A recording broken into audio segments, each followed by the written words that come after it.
आमिर खान की फिल्म थी एक मशहूर, दिल है कि मानता नहीं, सुपर हिट फिल्म थी। आज हमारी कहानी का उसी से ये नाम प्रेरित है, राणे हैं कि मानती नहीं। ये कहानी के केंद्र में राणे हैं और उन्होंने सवाल उठाया आमिर खान की शादी पर। अब मैं आपको कुछ बातें कहूंगा, बहुत गौर से ध्यान से सुनिएगा। देश में इस वक्त एथेनॉल को लेकर जबरदस्त विवाद चल रहा है। गरीब क्लास, मिडिल क्लास परेशान है, सवाल पूछ रहे हैं कि आखिरकार E20 क्यों थोपा जा रहा है। दूसरी तरफ देश का भविष्य यानी छात्र जंतर मंतर पर पेपर लीक के खिलाफ भूख हड़ताल पर बैठे हैं। सोनम वांगचुक को हड़ताल के 15 दिन हो रहे हैं, लेकिन नेताजी का क्या, वो तो दूसरों की निजी जिंदगी में ताक झांक करने में लगे हैं। महाराष्ट्र के मत्स्य पालन मंत्री नीतेश राणे का इस वक्त ध्यान किसानों पर कम, मछली पालकों पर कम, आमिर खान की तीसरी शादी पर ज्यादा टिका हुआ है। उन्होंने आमिर और गौरी की निजी जिंदगी को लेकर बयान देते हुए मर्यादा की सारी सीमाएं एक बार फिर से लांघ दी हैं। इस तरीके की जब सेलिब्रिटी अपनी जिंदगी के बारे में कोई डिसीजन लेते हैं तो हिंदू समाज ने इसके बारे में सोचना चाहिए, ऐसे मानने वाला मैं हूँ। लव जिहाद के ब्रांड एम्बेसडर तो आमिर खान बनते नहीं जा रहे। इसी को तो गजवाए हिंद कहते हैं ना, इस हिंदू राष्ट्र को जिसको हम भारत कहते हैं, जहाँ 90% हिंदू रहते हैं, उनको उस भारत देश को 2047 तक इस्लाम राष्ट्र बनाना, यही इसको ही गजवाए हिंद कहते हैं और उसके अंडर ये सारी एक्टिविटीज शुरू है। मगर देश में केंद्र और राज्य में हिंदुत्ववादी सोच की सरकार है, इसके बारे में हम लोग अलर्ट है। कोई भी अगर हमारे हिंदू समाज के युवाओं की तरफ अगर गंदी नज़र से देखता होगा तो उसको हमारे नरेंद्र मोदी जी की सरकार, हमारे देवेंद्र फडणवीस जी की सरकार अपनी जगह दिखाएगी, इतना विश्वास से मैं कह सकता हूँ। नरेंद्र मोदी जब मिलते हैं फिल्मी सितारों से तो उसमें आमिर खान भी होते हैं। नीतेश राणे गजवाए हिंद की बात करते हैं, नीतेश राणे हिंदू समाज की बात करते हैं। आगे देखिएगा कैसे इनकी कलई खुलने वाली है। ध्यान से मेरे साथ बने रहिए अगले कुछ मिनट तक। नीतेश राणे के पास जंतर मंतर पर 24 दिनों से आंदोलन कर रहे युवाओं की समस्याओं पर बात करने का समय नहीं है। E20 पेट्रोल से गाड़ी खराब होने के दावे पर भी नीतेश राणे चुप्पी साधे हुए हैं, लेकिन आमिर खान की पर्सनल लाइफ में दखल देने के लिए मंत्री जी सबसे आगे हैं। अच्छा होता नीतेश राणे महाराष्ट्र के किसानों पर बात करते, मछुआरों के जीवन पर बात करते, लेकिन उन्हें जिस तरह से राजनीति सूट करती है वो उसी तरह का बयान देते हैं। लेकिन सवाल यह है कि क्या नीतेश राणे को अपनी जिम्मेदारी छोड़कर आमिर खान के निकाह पर, उनकी शादी पर, उनके विवाह पर राजनीति करनी चाहिए, गजवाए हिंद जैसा बड़ा शब्द थोपना चाहिए? जब आमिर खान ने पूरे कानूनी तरह से तीसरी शादी की है, वो इसमें नीतेश राणे को आखिरकार क्या दिक्कत हो रही है? क्या अब किसी को शादी करने से पहले नीतेश राणे की अदालत में जाना होगा, उनसे पूछना पड़ेगा कि हम शादी कर ले कि नहीं कर ले, हमारी पहली, दूसरी, तीसरी शादी है, नीतेश राणे जी सर्टिफिकेट दे दीजिए। आपको बता दें कि आमिर खान ने अपनी तीसरी शादी भारतीय संविधान के, जिस संविधान की शपथ नीतेश राणे ने ली है, उस संविधान के स्पेशल मैरिज एक्ट 1954 के तहत की है। यह पूरी तरीके से एक रजिस्टर्ड कोर्ट मैरिज है। यह कानूनन भारत के हर नागरिक को अधिकार देता है कि वो अपनी पसंद से कानूनी तौर पर विवाह कर सकता है। तो फिर नीतेश राणे को क्या दिक्कत है? आमिर खान की पूर्व पत्नियों को दिक्कत नहीं है, वो इस शादी में आकर आमिर खान को बधाइयां दे रही हैं।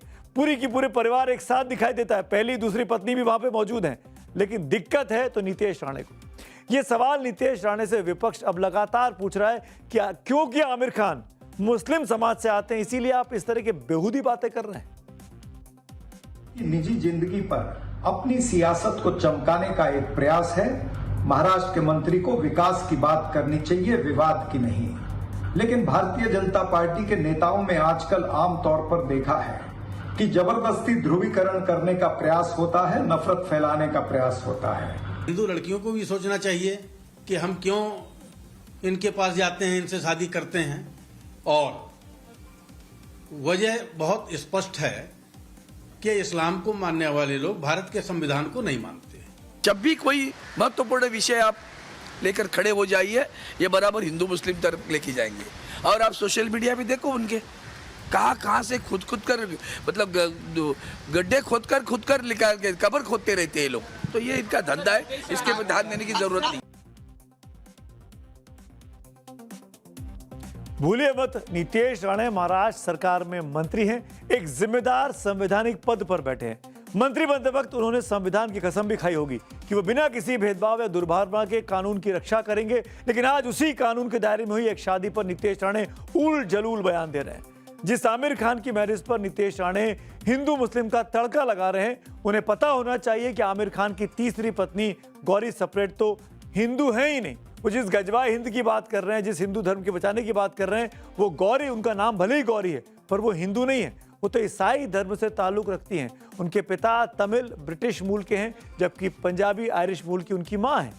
यानी हिंदू है नहीं, तब भी उनको गजवा हिंद की चिंता है। लेकिन फिर भी इस शादी पर हिंदू मुसलमान का लेवल लगाने की कोशिश नीतीश राणे सिर्फ और सिर्फ अपनी सियासत चमकाने के लिए कर रहे हैं। बॉलीवुड के मिस्टर परफेक्शनिस्ट आमिर खान अपने निजी जीवन में क्या कर रहे हैं, भला उससे नीतीश राणे का क्या वास्ता। हालांकि ये कोई पहली बार नहीं है जब नीतीश राणे ने इस तरह का बयान दिया हो। वो कहीं भी किसी भी मुद्दे को उठाकर अपने मंत्रालय अपने कारोबार के अलावा किसी के भी मामले में टांग अड़ाने के लिए नीतीश राणे मशहूर रहे हैं। नीतीश राणे हर उस मुद्दे में कूद जाते हैं जिसका उनसे दूर दूर तक कोई लेना देना नहीं होता। जो उन्हें सियासी तौर पर सूट करता है वो वैसा ही करते आए हैं। अब याद करिए, 2019 में मुंबई गोवा हाईवे पर नीतीश राणे ने नेशनल हाईवे अथॉरिटी के डिप्टी इंजीनियर प्रकाश शेडेकर पर कीचड़ डलवा दिया था। उन्हें जबरन कीचड़ वाली सड़क पर चलाया था। इस मामले में 30 अप्रैल 2026 को अदालत ने नीतीश राणे को दोषी मानते हुए 1 महीने की जेल और 1 लाख रुपए की जुर्माने की सजा भी सुनाई हुई है। यानी सजा याफ्ता है, सजा सुनाई गई है, आरोपी नहीं बचे हैं वो। 2024 में नीतीश राणे पर रैलियों के दौरान कथित तौर पर भड़काऊ भाषण देने का आरोप है कि उन्होंने एक खास समुदाय के खिलाफ आर्थिक बहिष्कार की खुली चेतावनी दी। नीतीश राणे केरल को मिनी पाकिस्तान भी कह चुके हैं। उनके इस बयान पर खूब हंगामा मचा था। वो केरल जहां पर बीजेपी अपने पैर जमाने की कोशिश कर रही है, जहां पर बीजेपी के कुछ विधायक इस बार चुनाव जीते भी हैं, उसको नीतीश राणे कहते हैं कि वो तो मिनी पाकिस्तान है। नीतीश राणे के ऐसे कई बयान हैं जो जमकर सियासी बवाल मचा चुके हैं। लेकिन इस बार उन्होंने आमिर खान की तीसरी शादी को लेकर एक और शर्मनाक बयान दिया है, जिसकी खूब आलोचना अब हो रही है। आमिर खान की शादी में उसकी पहली बीवी गई, उसकी सेकंड बीवी गई, उसका बेटा गया, उसकी बेटी गई, उसके यहाँ पे बड़े बड़े इंडस्ट्रियलिस्ट गए, पॉलिटिकल महाराष्ट्र के नेता गए, इतने सारे लोग चले गए, किसी को आपत्ति नहीं हुई। तुमको किस बात की आपत्ति हो गई भाई? और ये आपत्ति लेके तुमको क्या बस मुसलमान दिख गया है जिहाद के साथ जोड़? अरे तुमको जिहाद का मतलब भी मालूम है क्या? क्या इंटरकास्ट मैरिज कभी हुआ नहीं है क्या?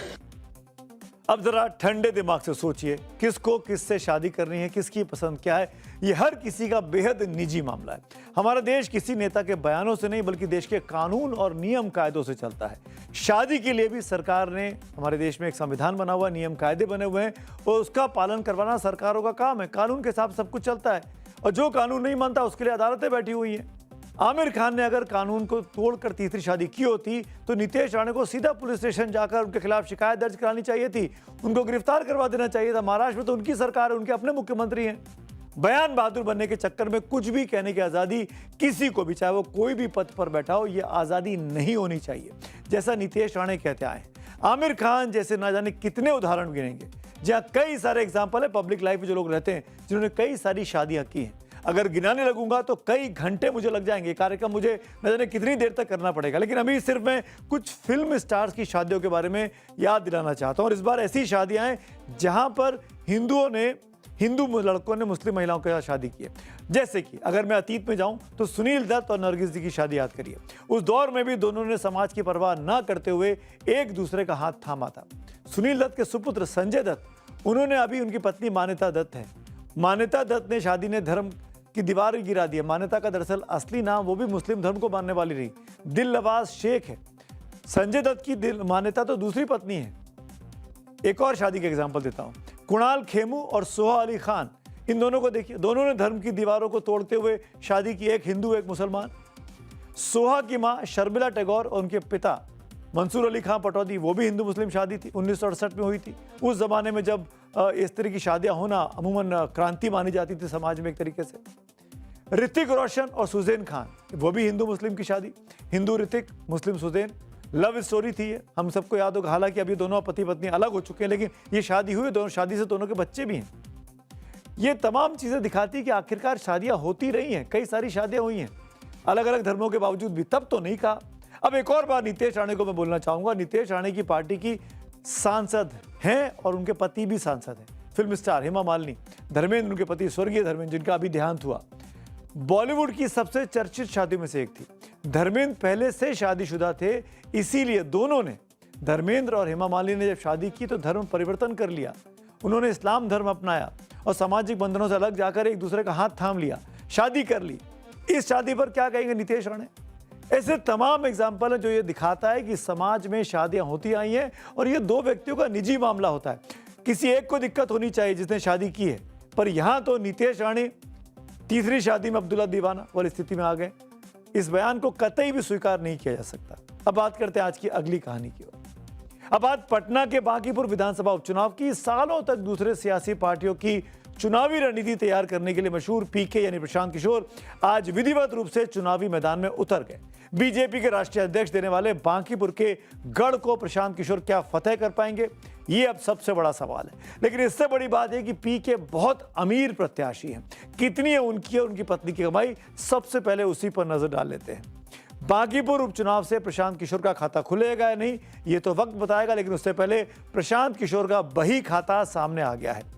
पढ़ाई लिखा का पता चल चुका है। पीके ने पोस्ट ग्रेजुएशन तक पढ़ाई की है।